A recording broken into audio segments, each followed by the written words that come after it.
नमस्ते दोस्तों। गोपाल और राजन दो पक्के दोस्त और मछुआरे थे। एक छोटे से गांव में रहते थे जो विशाल समुद्र के किनारे बसा था। दोनों सुबह होते ही अपनी नाव लेकर समुद्र में निकल पड़ते थे। गोपाल बहुत मेहनती था। वह हर दिन जाल डालता, कड़ी मेहनत करता और जितनी मछलियाँ मिलती उसी में संतुष्ट रहता था। वह अपनी कमाई से अपने परिवार का पालन पोषण करता था, खुशी से जीवन बिताता था। इसके विपरीत राजन स्वभाव से बहुत ही आलसी और लालची था। वह कम मेहनत करके ज़्यादा पाना चाहता था। वह हमेशा सोचता रहता था कि कोई चमत्कार हो जाए और वह एक ही बार में अमीर बन जाए। वह अक्सर गोपाल से कहता, यार गोपाल, तू इतनी मेहनत क्यों करता है? थोड़ी देर जाल डाल और फिर आराम कर।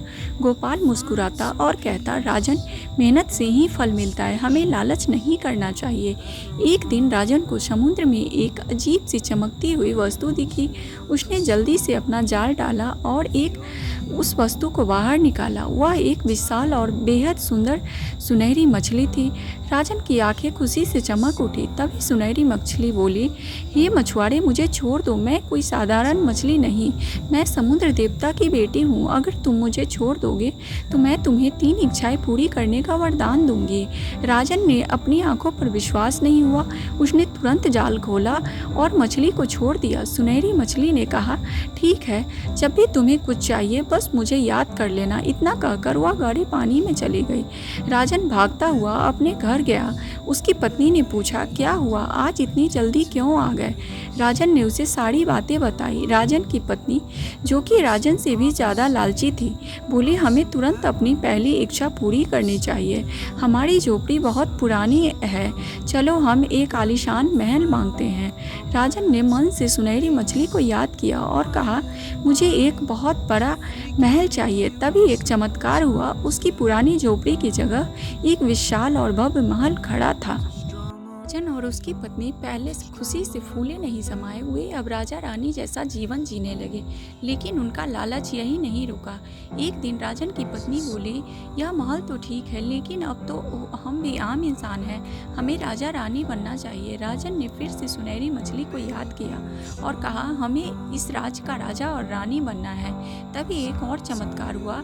राजन और उसकी पत्नी को राजसी पोशाक पहना दी गई और उनकी प्रजा उनके सामने झुक गई। अब राजन और उसकी पत्नी के पास सब कुछ था।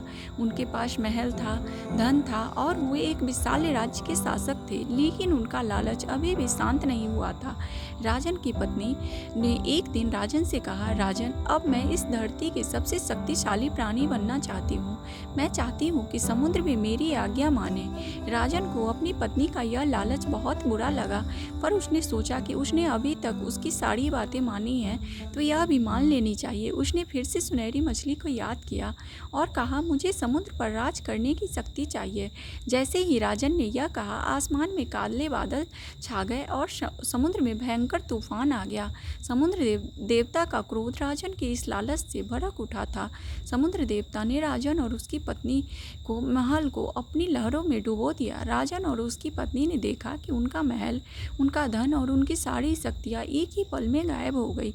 वे फिर से अपनी पुरानी टूटी और झोपड़ी में खड़े थे। उनके पास न धन था न शक्ति थी। वे समझ गए कि उनके लालच ने उन्हें फिर से उसी जगह पर ला दिया जहाँ से उन्होंने शुरुआत की थी। राजन की आंखों में पश्चाताप के आंसू थे। उसने अपने दोस्त गोपाल की सलाह याद की कि मेहनत से ही फल मिलता है। उसी दिन से राजन ने अपना लालच छोड़ दिया और गोपाल की तरह ईमानदारी से मेहनत करने लगा। उसने सीखा कि लालच कभी